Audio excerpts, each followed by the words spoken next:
Hello students, how are you all? Hope you are enjoying your holidays. काफी ज्यादा लंबा हमको एक्सटेंशन मिल गया है अपने हॉलीडेज को लेकर, बट हमें पढ़ाई तो अपनी कंटिन्यू करनी है। तो I am going to explain you today the first chapter of English from beehive book, the first poetry the road not taken by Robert Frost. अगर मैं रॉबर्ट फ्रॉस्ट की बात करूं, तो अगर मैं उसको पर्सनली लेके बात करूं तो ये मेरा एक बहुत फेवरेट पोएट है, क्योंकि इसके पोएट्रीज में ये होता है कि हमेशा ये एक नॉर्मल या सिंपल लैंग्वेज में लिखता है जो किसी को भी समझ में आ जाए, लेकिन इसके पास हमेशा एक डीप मीनिंग जरूर होता है। तो हर पोएट्री में कोई भी पोएम लिखते हैं तो क्या करते हैं कि एक लिटरल मीनिंग होता है, एक मेटाफोरिकल मीनिंग होता है। मेटाफोरिकल मीनिंग में होता है कि जो चीज भी लिखा है उसका एक डीप मीनिंग है, हर सेंटेंस हर वर्ड का एक अलग मीनिंग होता है, डीप मीनिंग होता है। और लिटरल मीनिंग होता है कि जो नॉर्मल सेंटेंसेस लिखे हैं हम उसको वैसे एक्सप्लेन करते हैं। तो खास करके रॉबर्ट फ्रॉस्ट के पोएट्री में हमें ये दोनों चीज देखने को मिलेंगी। तो यहाँ पर पोएट जो है वो वैसे ही नॉर्मल सिंपल सा लैंग्वेज में एक पोएट्री को लिखा है, इजी इंग्लिश कह सकते हैं हम, वैसे लिखा है जो आप इजीली पढ़ के आप समझ सकते हो। ठीक है, तो this is the poetry of 4 stanza, but now I have written only 2 stanza. तो first I will explain you this 2 stanza and next 2 stanza will be explained to you after completion of this. So before starting this, I will explain you the entire summary, or we can say the overall summary of the poetry, or I can say the introduction, what the poet is actually trying to say in the poetry. Then I'll go through line by line. Okay? So generally this is a symbolic poem or a narrative poem, or we can say ambitious poem. ठीक है, ये क्यों कहा गया है कि इसमें poetry में बेसिक चीज किसके ऊपर है कि एक चॉइस करना है, एक राह चुननी है अपने लिए, और राह जो चुननी है अपने लिए उसमें कितने कंफ्यूजन आते हैं वो इस पोएट्री में बताया गया है। और उस कंफ्यूजन की वजह से या फिर उस चॉइस की वजह से हमारे लाइफ में कैसा इम्पैक्ट होगा, क्या इम्पैक्ट होगा, उसको भी एक्सप्लेन किया गया है पोएट्री में। इसीलिए इस पोएट्री को एक एम्बिशियस पोएट्री कहा गया है। ठीक है, इसमें पोएट ने क्या किया है कि वो लाइफ को सिंबलाइज कर रहा है, उसमें बता रहा है कि हमारे लाइफ में कई बार ऐसे सिचुएशंस आते हैं जब हमें चॉइसेस करने पड़ते हैं। 2 चीज होती है, 4 चीज होती है, ऐसे हम कुछ चॉइस करने पड़ते हैं। तो वैसे जब हम चॉइस करते हैं तो क्या होता है कि कई बार वो आगे जाके हमें अच्छा कर सकता है, अच्छा रिजल्ट दे सकता है, या फिर हमें अच्छा रिजल्ट नहीं दे सकता। अच्छा रिजल्ट देता है तो वेल एंड गुड, नहीं देता है तो वो हम उसको पास्ट में जाके चेंज तो कर नहीं सकते। Only we can regret it, but we can not change that thing, the choice which we have taken. तो जब इंसान के पास चॉइस आता है, वो एक चॉइस एक राह को चुनता है, दूसरा रास्ता को नहीं अपनाता। तो जो रास्ता वो नहीं अपनाता उसी को कहते हैं द रोड नॉट टेकन। इसमें ही पोएट ने ये कहा है। तो पोएट एक्चुअली अपना फीलिंग्स एक्सप्रेस कर रहा है किस चीज के लिए, जिस रोड को उसने चूज नहीं किया उसके लिए वो अपनी फीलिंग्स को एक्सप्रेस कर रहा है। पोएट ये भी कहता है कि आप जब डिसीजन ले रहे हो, जो भी डिसीजन हम अपने लाइफ में ले रहे हैं, उसका इम्पैक्ट हमेशा फ्यूचर और आपका जो डेस्टिनेशन है, जहां आपको पहुंचना है, उसको जरूर इम्पैक्ट करता है। हर इंसान को एक चॉइस लेने में थोड़ी डिफिकल्टी होती, या कह सकते हैं कि बहुत डिफिकल्टी होती। तो इंसान को अपना मन खुला रखना चाहिए ताकि जब भी वो कोई डिसीजन ले, एक वाइज डिसीजन ले सके जो उसके हक में भी बेहतर हो और उसके डिसीजन की वजह से किसी और को कोई तकलीफ ना हो। ठीक है, तो ये कंप्लीटली ऐसे डिसीजन के ऊपर बेस्ड है। अब मान लीजिए कि आप 10th में जाएंगे और आपके पास सब्जेक्ट स्ट्रीम्स चूज करने का मौका मिलेगा, जो जनरली हम सजेशन लेते हैं, काउंसलिंग होता है, लेकिन एट द एंड रिजल्ट आपका ही, डिसीजन आपका ही हो सकता है।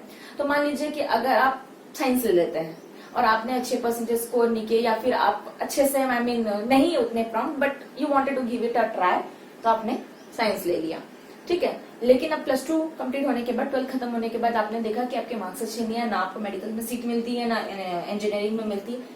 So you will regret at that time, काश मैंने कुछ और लिया होता, या फिर मेरी एफिशिएंसी इसमें है, मैंने कॉमर्स लिया होता, या फिर मुझे कुछ भी आप सोचते। तो क्या होता कि आप उसको जाके वापस तो पलट नहीं सकते अगर आप सक्सेसफुल हुए नहीं हुए। तो इसलिए उस वक्त क्या बोलते हैं कि आप ठंडे दिमाग से सोचो, अपनी कैपेबिलिटी एबिलिटी को देखो, उसके बाद स्ट्रीम चॉइस करो। तो ये एक बहुत महत्वपूर्ण टाइम है आपके लाइफ का, जब आपको ऐसे चॉइस करने पड़ते। तो लाइफ में आप जब बड़े हो जाओगे, when you will come to my age generally, तो और भी चॉइसेस आएंगे आपके लाइफ में। तो उस वक्त आपको एक बहुत शांति दिमाग से सोचना पड़ेगा, और चीजों को प्रॉफिट लॉस में तो हमेशा देख नहीं सकते, जो अभी प्रॉफिट है में भी आगे आने टाइम में जाके वो लॉस में आ जाए। तो एक वाइज डिसीजन लेने के लिए पोएट ने हमेशा कहा है जो उसने किया। तो Let us start with the poetry. Two roads diverged in a yellow woods, and sorry, I could not travel both.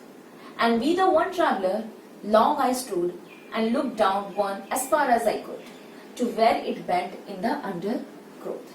तो क्या होता है, एक बार पोएट जहीं जाता रहता है, अचानक से वो चलते चलते एक रास्ते में आके रुक जाता है जहां दो रास्ते जाते रहते हैं, which means that this diverge road, मतलब कि रास्ता जा रहा है, अब वो रुक गया है और दो सेपरेट रोड है, दो रास्ते हैं उसके जाने के। अब येलो वुड्स कहना चाह रहा है कि एक जंगल है, वुड्स का मतलब यहाँ पर जंगल होता है, और येलो इसलिए कहा जा रहा है कि वो ऑटम का सीजन था। ऑटम का सीजन में क्या होता है कि पेड़ पत्ते सूख जाते हैं और वो येलो कलर के हो जाते हैं, तो एंटायर जो फॉरेस्ट है अभी वो येलो कलर का रिप्रेजेंट हो रहा है, क्योंकि पेड़ के सारे पत्ते तो सूख कर येलो हो चुके हैं। तो यहाँ पर उसने कहा है कि येलो वुड्स, तो वो कहीं कभी जा रहा था, दो रोड थे जो डिवाइड कर रहे थे एक रास्ते को, कहां पर, येलो वुड्स के पास। And sorry I could not travel the both as be the one traveller. अब वो एक ही इंसान है, एक इंसान एक वक्त में एक ही जगह जा सकता है, तो इसके लिए वो काफी ज्यादा सॉरी फील कर रहा है कि मैं दोनों जगह तो नहीं जा सकता, एज वन ट्रेवलर, मैं एक ही ट्रेवलर हूँ, तो मैं एक ही जगह ही जा सकता हूँ, एक ही रास्ता, दोनों में से कोई एक रास्ता ही चूज कर सकता हूँ। तो वो काफी ज्यादा टेंशन में आ गया, मतलब यहाँ से उसका कंफ्यूजन चालू हुआ। Long I stood and looked out one as far as I could. अब वो वहां पर काफी देर तक खड़ा होता है और वो देखने की कोशिश करता है, जितनी दूर उसकी विजन जाती है, जितनी दूर तक वो देख सकता है, जितनी दूर उसकी नजर जाती है, वो वहां तक देखने की कोशिश करता है कि क्या कुछ डिफरेंस है या फिर कुछ समझ में आ रहा है कि मैं कौन से रास्ते में जाना मेरे लिए बेहतर होगा। To where it bent in the undergrowth, और वो सीधा देखता है, दोनों रास्ते को गौर से देखता है, जितनी दूर तक देख सकता है। उसके बाद क्या होता है कि रास्ता मुड़ जाता है, तो अब जाहिर सी बात है रास्ता जो मुड़ जाएगा वो तो उसको देख नहीं पाएगा एक जगह खड़े होके, तो उसको तो वहीं जाना पड़ेगा। तो वो जब झुक के देखता है कि उसको कुछ भी समझ में नहीं आता है, कि वो दोनों रास्ते वो देखता है, अच्छे से एग्जामिन करता है। अंडरग्रोथ का मतलब होता है कि मतलब जितने भी ट्रीज, हर्ब्स, बुशेस, छोटे छोटे ट्रीज, प्लांट्स, वो सारे लोग जो थे वो वहां पर कवर कर चुके थे, और वो जिस एरिया से वो जा रहा था, बेंड हो रहा था, या फिर रास्ता जा रहा था, टर्न हो रहा था, वहां से उसको कुछ दिखाई नहीं पड़ रहा था। तो समझ में आया यहाँ पर ये हुआ है कि वो आके रुका है येलो वुड्स में, और उसे बहुत अफसोस कर रहा है वो कि वो जाकर दोनों जगह पर नहीं जा सकता। वो काफी देर वहां खड़े होकर सोचता है, दोनों जगह को एग्जामिन करता है, और झुक कर भी कोशिश करता है देखने का, काफी तरीके से वो देखने की कोशिश करता है, लेकिन रास्ता वहां से टर्न होता था दोनों जगह का, जो ट्रीज, हर्ब्स एंड बुशेस के कारण वो और आगे उसको नहीं देख पाता है। Next, then I took the other as just as fair. फिर वो क्या करता है, वो दूसरा रास्ता चुन लेता है। ठीक है, वो सोचता है कि ये जो रास्ता है और ये रास्ता दोनों सिमिलर है, तो मैं कोई भी रास्ता में चले जाऊं वही होगा, क्योंकि उसको दोनों में एक जैसा ही दिख रहा है।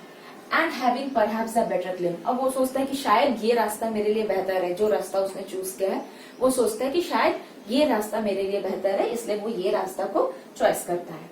Because it was grassy and wanted wear. वो क्यों सोचता है कि ये रास्ता उसके लिए बेटर है, क्योंकि क्या होता है ना कि जनरली जहाँ पर जंगल वगैरह रहता है या पेड़ वगैरह जहाँ लोग चलते हैं वो एरिया में ग्रास वगैरह नहीं होता। साइड वगैरह में ग्रास होते हैं, लेकिन बीच में ग्रास नहीं, जैसे हम खेत वगैरह में देखते हैं जहाँ से साइकिल जाती है या फिर कोई गाड़ी जाती है खेत वगैरह में, तो उस एरिया में प्लांटेशन नहीं होता, मतलब ग्रास वगैरह भी नहीं होते हैं, वो बैरन हो जाता है चल चल के, वहां का जो सॉइल है वो हो जाता है। और जहाँ पर लोग नहीं चलते हैं ज्यादा, जो ज्यादा यूज में नहीं आता, वहां पर तो ग्रासेस हो ही जाते हैं। जैसे फील्ड वगैरह में देखते हैं हम, खेत वगैरह में देखते हैं, जंगलों में देखते हैं कैसे ग्रासेस रहते हैं, क्योंकि वहां लोग ज्यादा चलते ही नहीं है, वहां पर ज्यादा व्हीकल्स आते ही नहीं है। तो उसने जो रास्ता चूज किया उसको वो क्यों सोचा कि वो अच्छा है, क्योंकि उसने सोचा कि यहाँ ये जो रास्ता है ये काफी ज्यादा ग्रासी है and wanted wear. Wanted wear का मतलब है वो लोग वो मतलब ऐसा लग रहा था कि जो ग्रास है ये चाहते हैं कि हम पर कोई चले, हम पर कोई चले या फिर हम पर कोई स्टेप करे। वेयर का मतलब नॉर्मल यहाँ पहनने वाला वेयर नहीं है, यहाँ पर एक अलग मीनिंग है वेयर का। ठीक है, though as for that passing there and though as for that the passing there had warned them really about the same। अब वो उसमें चलने तो लग गया, लेकिन आगे जाते जाते जब वो एरिया को पास कर रहा था तो उसको लगा कि जो बाकी का जो रास्ता उसने छोड़ दिया है वो भी शायद सेम ही है, वो भी सेम ही वॉर्न आउट किया गया, मतलब वहां पर भी लोगों ने चला है, या फिर उसको भी ऐसा लगा कि यहाँ पर भी लोग ने चला, मतलब वो दोनों रास्तों को सिमिलर ही कहना चाह रहा है। कि शायद उसको पहले ऐसा लग रहा था कि वो ग्रासी लैंड है, अब जबकि वो चलना चालू कर चुका है तो उसको लग रहा था कि जो रास्ते में उसने नहीं चला है वो भी शायद सेम ही है, कि कोई भी डिफरेंस दोनों में नहीं है। ठीक है, तो मैंने बाकी दो स्टैंजा आपको एक्सप्लेन करती हूँ।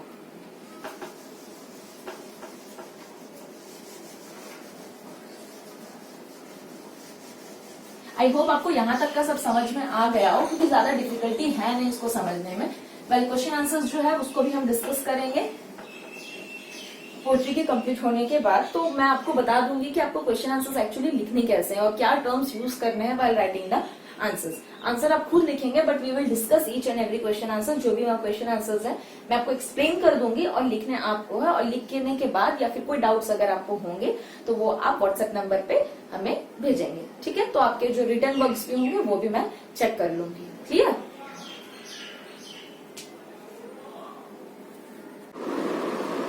ओके, तो थर्ड स्टैंजा में and both that morning equally lay in leaves no step had trodden black. Oh, I kept the first for the under day, yet knowing how way leads on to away. I doubted if I should ever come back. तो यहाँ पर poet ने ये कहा है कि अब वो चल तो पड़ा है, उसके दिमाग में तो ये आ चुका है कि मे भी दोनों जो रास्ते थे वो दोनों इक्वल थे, ठीक है, दोनों रास्ते इक्वल थे। तो अब वो बोल रहा है कि उस चलते चलते उसे ये भी रियलाइज होने लगता है कि शायद दोनों रास्तों में वैसे ही ग्रास थे, ठीक है, और दोनों ही रास्तों में जो ग्रास तो थे वो ओवरलोड होकर थे और उसमें किसी ने भी चला नहीं थे, या फिर मतलब कि ट्रॉडन ब्लैक का मतलब है किसी ने उस पर कोई फुट स्टेप नहीं डाला था। अब क्या होता है कि जैसे येलो लीव्स होते हैं उसमें क्या होता है कि जब कोई चल देता है या फिर उसमें ज्यादा वो यूज में आ जाता है, उसको मतलब छीप देते हैं लोग या फिर प्रेस कर देते हैं तो वो ब्लैक कलर का हो जाता है। तो यहाँ पर वो यही कह रहा है कि चलते चलते वो ये सोच रहा है कि शायद दोनों रास्ता एक जैसा था और उसने उसके ऊपर स्टेप किसी ने भी लोगों ने उसके ऊपर स्टेप नहीं किया। तो जो वो ये सोच रहा है कि मैंने जो लेस ट्रैवल रोड को चूज किया है अपनी लाइफ में, शायद लेस ट्रैवल दोनों रोड था या फिर दोनों रोड में लोग ने चला था, वो शायद ये चीज को सोचते हुए आ रहा है। तो यहाँ पर एक और चीज है बताने जा रहा है पोएट की, जो वो सोच के उस रास्ते में चला था कि यार यहाँ पर ज्यादा लोग नहीं चल रहे हैं तो मैं भी इसमें तो मैं इस जगह को जाकर ट्राई करना चाहता हूँ। तो बेसिकली बहुत सारे लोग ऐसे होते हैं जो बाकी करते हैं वो उनके पीछे पीछे चले जाते हैं, और कुछ लोग ऐसे होते हैं जो कुछ हटके करना चाहते हैं। तो रॉबर्ट फ्रॉस्ट जो था वो ये भी चीज को एक्सप्लेन कर रहा है, या फिर कह सकते हैं कि इस चीज को भी डिपिक्ट कर रहा है कि लोग ऐसे भी होते हैं जो कुछ सबके साथ चलना पसंद करते हैं और कुछ लोग जो जरा हटके कुछ काम करना चाहते हैं, विच मींस उसके चॉइसेस जरा हटके होते हैं। तो वो यहाँ पर वही चीज को बता रहा है कि मैं इसलिए चूज किया था रास्ता ताकि मुझे लगा कि वो कम लोगों ने चला है, वहां के जो ग्रास थे वहां पर किसी ने चला नहीं है, वो चाह रहे हैं ग्रासेस कि हम पर कोई चले, लेकिन वो देखता है कि दोनों ग्रास रोड में इक्वल ग्रास ओवरलोडेड था और उसमें किसी ने भी फुटस्टेप नहीं किया था। तो बहुत सारे थॉट्स उसके दिमाग में आ रहे थे। तो उसने क्या सोचता है, चलो ठीक है अपना चल तो लिया। तो मैं जब चल रहा था तो मैं ये सोच रहा हूँ, जब मैं डिसाइड कर रहा था तब शायद मैंने ये सोचा, या फिर मैं ये सोच कि जो पहला रास्ता है जो मैंने चूज नहीं किया है उसको मैं कभी और आकर जाकर देख लूंगा। Yet knowing how way leads on to the way, जबकि ये चीज को वो बोल रहा है, अपने आप को एश्योरेंस दे रहा है, अपने आप को सहानुभूति या फिर कह सकते हैं तसल्ली दे रहा है। और डायरेक्टली फोर्थ लाइन में ये देखते हैं कि इस चीज को वो कॉन्ट्राडिक्ट करके बोलता है कि उसे मालूम है कि एक रास्ता पे वो चल गया तो वो चलते चलते उसी में कितने सारे रास्ते आएंगे जो फिर उसको उसी में चलने से वो कभी वापस नहीं आ पाएगा उस रास्ते में। तो वो अच्छे से ये बात को जानता है कि अगर मान लीजिए कि हम कोई एक डिसीजन लेते हैं, ठीक है, मान लीजिए कि मैंने आपको साइंस कॉमर्स का ही दिया था, तो अभी हम सोचेंगे कि अभी हम 2 साल के लिए साइंस ले लेते हैं, फिर हम कॉमर्स ले लेंगे या फिर आर्ट्स ले लेंगे, ह्यूमैनिटीज सब्जेक्ट ले लेंगे। ऐसा नहीं होगा। आप अगर साइंस जाएंगे, साइंस में स्टेप करेंगे, वो स्ट्रीम चूज करेंगे, तो आपको उसी के बाद वेज दिखने लगेंगे, आप वही रास्तों को ही अपनाना चाहेंगे, ना कि वापस आके आप कॉमर्स या आर्ट्स ले सकते। तो जनरली ऐसा होता ही नहीं, वापस आना उसको पता रहता है कि हम वापस नहीं आ सकते, वो वक्त वापस नहीं आ सकता। तो उसको हमेशा अच्छे से पता था कि एक रास्ता दूसरे रास्ते को जन्म देता है, फिर दूसरे रास्ते के लिए रास्ता बनाता है। I doubt if I should ever come back, और वो डाउट में है कि शायद मैं यहाँ पर कभी वापस ना आ सकूं। तो ये थर्ड लाइन और ये फिफ्थ लाइन, ये दोनों एक दूसरे को कॉन्ट्राडिक्ट कर रहा है, ठीक है। अब जब ये सब चीज हो गया तो अब वो सोचता है, अपने आप को फाइनली कंक्लूड करता है, I shall be telling this with a sigh. Sigh मतलब एक डीप ब्रेथ कई बार ऐसा शाय को एक पॉजिटिव और नेगेटिव तरीके से दोनों से ले सकते हैं। शाय मतलब देखा जाए तो एक डीप ब्रेथ आप चौकन्ना भी होके कर सकते हैं या फिर रिलैक्स होके भी ये चीज कर सकते हैं। जब उससे साल के बाद कोई ये पूछेगा कि उसके लाइफ के बारे में कोई पूछेगा तो वो ये जवाब देगा या फिर ये सोचेगा, सबको लोगों को ये बोलेगा with deep breath taking, 2 roads diverge in a wood। अब वो वापस रिपीट किया है वो लाइन को कि 2 रास्ते थे, जंगल में था, या फिर समझिए मेरा एक लाइफ, जंगल को समझ ली लाइफ, और 2 roads मतलब मेरे 2 चॉइसेस थे। And I took the less travelled one by. और मैंने कौन सा रास्ता चूज किया? वो अपने आप को बोलेगा कि मैंने वो रास्ता चूज किया जो लोगों ने कम यूज किया था, मतलब मैंने वो चॉइस लिया या मैंने वो चूज किया जो बाकी लोगों ने चूज नहीं किया था। And that has made all the difference. और आज जो मैं हूं ये मेरा वही चॉइस की वजह से है। It can be anything, it can be regret, it can be happiness, कुछ भी हो सकता है, लेकिन जो भी वो आज है, ये जो डिफरेंस आया है, ये वही रास्ता जो वो चूज किया है, लेस ट्रैवल रोड जो चूज किया है, ये डिफरेंस उसी की वजह से आया है। तो उसमें ये फाइनली इतने सारे सोचने के बाद वो फाइनली कंक्लूड करता है कि हो सकता है मैंने लाइफ में कोई ऐसे डिसीजन जो मैंने लिए हैं और आगे जाके अगर मुझसे कोई पूछेगा या फिर मैं डीप ब्रेथ लेके अपने आप से ही ये कहूंगा कि 2 रास्ते थे मेरे पास और मैंने एक रास्ता चूज किया। क्यों चूज किया? क्योंकि उसमें लोगों ने कम चला था या फिर वो कम लोगों ने उस चीज को चूज किया था और उसी की वजह से मेरे लाइफ में ये सारा डिफरेंस है। तो ये अनसर्टेनिटी के ऊपर बेस्ड है, मतलब कि हमें पता नहीं है कि फ्यूचर क्या है। ठीक है, एक तो आपका डिसीजन, ऊपर से अनसर्टेनिटी। आपको जो भी डिसीजन लेना, you have to be ready with the uncertainty. तो इसने एक 4 स्टैंजा के पोएम है, विच मीन्स 29 पोएम्स, एक स्टैंजा में 5-5 लाइन्स है। इसने एक बहुत डीप चीज को रिफ्लेक्ट करने की कोशिश की है रीडर्स को कि आपके लाइफ में इतने सारे डिसीजन लेने के मौके आएंगे, उस वक्त आपको रेडी रहना है रिस्क लेने के लिए कि आगे कुछ भी हो, हैप्पीनेस हुआ या सब चीज अच्छा गया तो वेल एंड गुड है, नहीं हुआ तो हम रिग्रेट कर सकते हैं लेकिन वापस नहीं जा सकते। इसलिए उस चीज को आपको बहुत सोच समझ के डिसीजन लेना है। You have to be wiser because future जो है वो कम्प्लीटली अनसर्टन है, हम उसके बारे में तो प्रेडिक्ट कर नहीं सकते। तो जब ये सारी चीजें वो अपने एक बार के लिए वो सोच रहा था कि यहाँ पर कोई चला नहीं है, एक बार के लिए सोच रहा था यहाँ लोगों ने चला है, फिर चलने के बाद उसे रियलाइज होता है कि दोनों जगह इक्वल था, दोनों रास्ते इक्वल थे, शायद ना भी हो, शायद हो भी, उसे कुछ पता नहीं है। तो वो बोलता है कि अब मैं वो तो कंफर्म बता नहीं सकता, इसलिए वो डिसाइड करता है कि I kept first for the another day. ठीक है, वो जो पहला रास्ता जो मैंने चूज नहीं किया था उसको मैं कभी और आकर चल लूंगा, विच मीन्स कभी और चॉइसेस कर लूंगा। लेकिन यहाँ कॉन्ट्राडिक्ट करता है और उसे कहता है कि मुझे पता है कि जब एक रास्ता कैसे दूसरे रास्ते को जन्म देता है, कैसे one way leads to the another, and I doubted if I should ever come back. मतलब कि वो डाउट करता है कि शायद वो कभी उस जगह में वापस ना आए। इसलिए कई सालों के बाद वो ये बोलेगा कि मैं बैठा था, डीप ब्रेथ लेगा, वो बोलेगा कि 2 रोड्स थे, एक रास्ता मैंने चूज किया जो कम ट्रैवल था और उसके वजह से मेरे लाइफ में सारे डिफरेंसेस आए। तो I hope you are clear with all the phrases, like this kind of phrases, trodden black, which means nobody has stepped on it, और ब्लैक कलर नहीं हुआ है, और one way leads to another way, ये सारे phrases जो है मुझे लगता है मैंने आपको अच्छे से एक्सप्लेन कर दिया है। So if you have any doubt please do write on a piece of paper and WhatsApp us so that I can clear your doubt.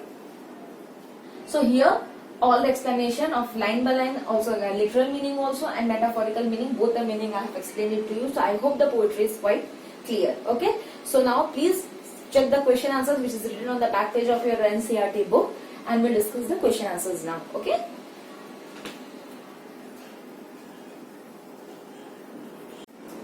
now let us discuss the question answers of the chapter. Okay, so what is the first question? Where is the poet? Okay, and what difficulty he is facing? The question is of that type. So the poet is in the yellow woods, which means he is in front of the forest where the leaves of the tree has turned yellow because of the autumn season. Where the road forks into 2. Where exactly he is in the middle of the yellow woods where the road forks, which means divided into 2. Okay, so what difficulty he is facing? He is facing that he is not able to decide that which road he should choose. Okay, why? Because it is not possible for him to travel both the road at a same time, मतलब कि वो एक ही इंसान है, एक ही traveller है, तो वो दोनों रोड को कैसे अपने एक ही साथ जा सकता है या फिर ट्रैवल कर सकता है। तो ये पॉसिबल, उसके लिए ये चीज थोड़ा मुश्किल हो गया था। It has become really difficult for him to choose either of the road because both of the road in some और other way he thought sooner or later he thought that both the roads are some or in other way it is same. Okay, so, and then in the next question there are certain phrases which is there in the poem and you have to explain all those things. So the first phrases is the yellow woods. So what is yellow woods in the poetry? It symbolizes of the autumn season. As I have said, is a symbolic poem also. So it symbolizes of the autumn season. And what happens in the autumn season? Generally the leaves withered, पतझड़ का मौसम कहते हैं ना, वो है यहाँ. So what happens, कैसे लीव्स होता है, ग्रीन लीव्स तो टूट के नहीं गिरता, तो क्या होता है कि लीव्स थोड़े पुराने हो जाते हैं, येलो कलर के हो जाते हैं and then they shades, tree shade their leaves, तो वो होता है ऑटम सीजन के अंदर. तो यहाँ पर क्या होता है कि विदरिंग ऑफ द लीव्स, मतलब लीव्स नीचे गिरते हैं. तो पोएट यहाँ पर क्या एक्चुअली क्या चीज के बारे में बात कर रहा है, ये एक ओल्ड एज या फिर later stages of the life के बारे में यहाँ पर बात करते हुए आ रहा है. ठीक है, तो आप उसको वैसे लिखेंगे कि ये सिंबलाइज करता है ऑटम सीजन के ऊपर, और ये एक ऑटम सीजन के ऊपर सिंबलाइज करता है, और ये जो है latest stage of the human life के ऊपर डिस्क्राइब करते हुए ये फ्रेज को लिखा गया है. Okay, next phrase is it was grassy and wanted well. इसका मतलब क्या है? इसका मतलब ये है कि जो रोड था वो कम्प्लीटली कवर्ड विथ ग्रास. ठीक है, और वो ग्रास को देखकर ऐसा लग रहा था कि ग्रास कह रहे हैं कि भाई हम पर आओ और चलो, which means nobody has put the footstep on those grass. Okay, the road was full of grass because it was less travelled road. जैसे मैंने कहा कि कोई भी उस पर नहीं चला था, तो which means that it is less travelled road. कोई भी तो कहना गलत होगा, शायद बहुत कम लोग उसमें चले थे. ठीक है, नेक्स्ट है the passing there. Passing there का मतलब कि जो भी वहां से पास कर रही है. आप इसको आंसर नॉर्मली लिख सकते हैं वॉकिंग ऑन द रोड, या फिर लिख सकते हैं द पासर्स बाय, मतलब जो भी उस एरिया से पास कर रहा है. ठीक है, उसके बाद नेक्स्ट है leaves no step had trodden black. इसको मैंने आपको समझाया था कि इसका मतलब क्या है.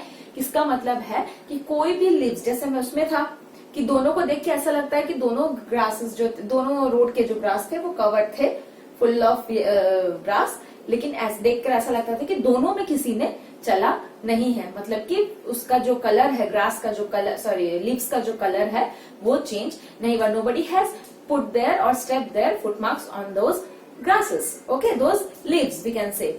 ठीक है, तो वहां पर किसी ने चला नहीं है.